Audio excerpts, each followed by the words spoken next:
Shalom,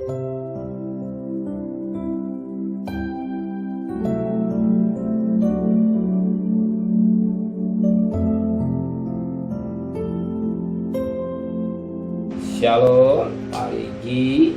Mari sama-sama tundukkan kepala, pejamkan mata sejenak. Bapa yang bersemayam dari kerajaan surga, yang boleh kami kenal di dalam nama Tuhan Yesus Kristus, pagi ini kami mengadakan mesbah keluarga, mesbah pribadi. Kami boleh naikkan pujian penyembahan pada Bapa di surga, dan kami juga rindu untuk dengarkan renungan firman-Mu. Walaupun firman-Mu singkat, tapi menjadi berkat buat kami. Maka Roh Kudus sucikan hati dan pikiran kami, dan kami juga menaikkan doa sama. Haleluya. Amin. Shalom pagi. Mari sama-sama kita akan membaca firman Tuhan. Kisah para Rasul pasal 16. Kisah para Rasul pasal 16 ayat 13 sampai ayat yang ke-18. Kisah para Rasul pasal 16 ayat 13 sampai ayat 18. Paulus di Filipi. Pada hari Sabat kami keluar pintu gerbang kota. Kami menyusur tepi sungai dan menemukan tempat sembahyang Yahudi yang sudah kami duga ada di situ. Setelah duduk kami berbicara kepada perempuan-perempuan yang ada berkumpul di situ. Seorang dari perempuan-perempuan itu yang bernama Lydia turut mendengarkan. Ia seorang penjual kain ungu dari kota Tiatira yang beribadah kepada Allah. Tuhan membuka hatinya sehingga ia memperhatikan apa yang dikatakan oleh Paulus.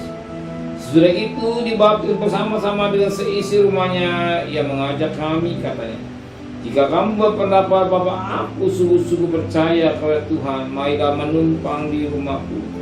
Ia mendesak sampai kami menerimanya. Pada suatu kali ketika kami pergi ke tempat sembahyang itu, kami bertemu dengan seorang hamba perempuan yang mempunyai roh tenung dengan tenungannya. Tuan-tuannya memperoleh penghasilan besar. Dia mengikuti Paulus dan kami dari belakang sambil berseru, katanya, orang-orang ini adalah hamba Allah yang maha tinggi. Mereka memberitakan padanya jalan kepada keselamatan. Dilakukan beberapa hari laut lamanya, tapi ketika Paulus tidak tahan lagi akan gangguan itu, ia berpaling dan berkata kepada roh itu, demi nama Yesus Kristus aku menyuruh engkau keluar dari perempuan ini. Begitu juga keluar roh itu. Puji Tuhan, firman Tuhan sangat indah pada pagi hari ini.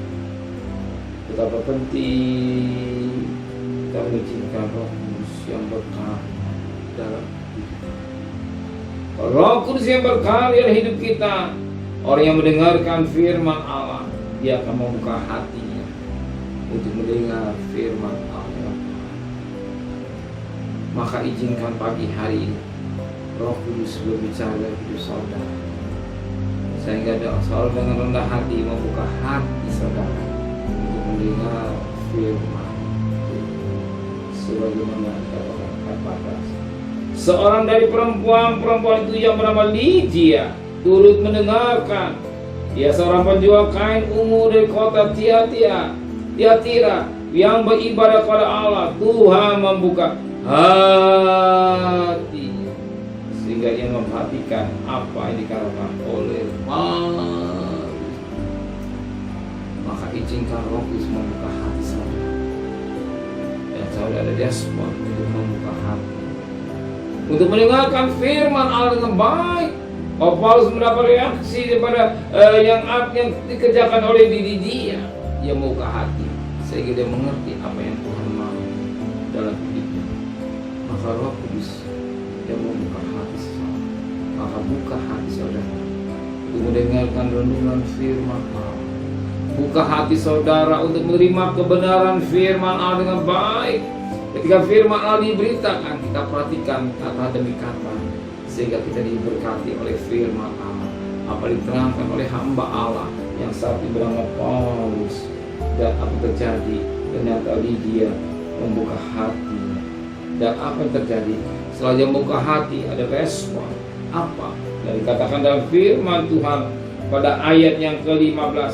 Sesudah itu dibaptis bersama-sama dengan seisi rumahnya. Ia mengajak kami, katanya, jika kamu berpendapat bahwa aku sungguh-sungguh percaya kepada Tuhan, marilah menumpang di rumahku. Ia mendesak sampai kami menerimanya. Ada reaksi yang dikerjakan oleh Lydia. Kalau kita dengar firman Allah, ada reaksi dari kita, ada perubahan hidup, ada reaksi, ada perubahan hidup. Ketika dengan firman Tuhan kita berubah pola pikir kita, ya, hati berubah, bertobat sesuatu yang tidak baik, kita ubah, kita tinggalkan, kita masuk hidup yang baik bersama. Maka kita pun memperhatikan firman dengan cermat, supaya saudara bahagia, kunci rahasia bahagia, saling menghormati suami dan istri. Jangan izinkan iblis atau dosa menguasai dalam rumah tangga saudara, tapi izinkan Roh Kudus yang menguasai rumah tangga saudara. Sebab kita anak-anak Allah, hidup dalam pimpinan Roh Kudus. Izinkan Roh Kudus berkarya dalam hidup saudara, anak saudara, suami saudara, istri saudara, dan suami saudara, teristimewa anak-anak Allah kita. Biar kita mau hidup pimpinan Roh Kudus. Apa yang kita kerjakan bukan keinginan daging kita. Amin. Mari kita sama-sama tundukkan kepala, pejamkan mata sejenak, menteraikan firman dalam hati kami. Kembalikan besok pagi tubuh yang sehat dengan tidak kurang satu apapun juga. Berkat Bapak Presiden, Wakil Presiden, para Menteri, para Gubernur, para Bupati, para Wali Kota, para camat, para lurah, para RW, para RT, para medis, para Wan Polri, berikan mereka takut kepada Tuhan. Saudara kekasih, terimalah berkat nikmat dari Allah Bapa, cinta kasih sayang dari Tuhan Yesus Kristus, dan berkat Roh Kudus menyertai saudara mulai hari ini sampai Maranatha Tuhan Yesus datang. Yang cinta Dia katakan amin. Tuhan memberkati.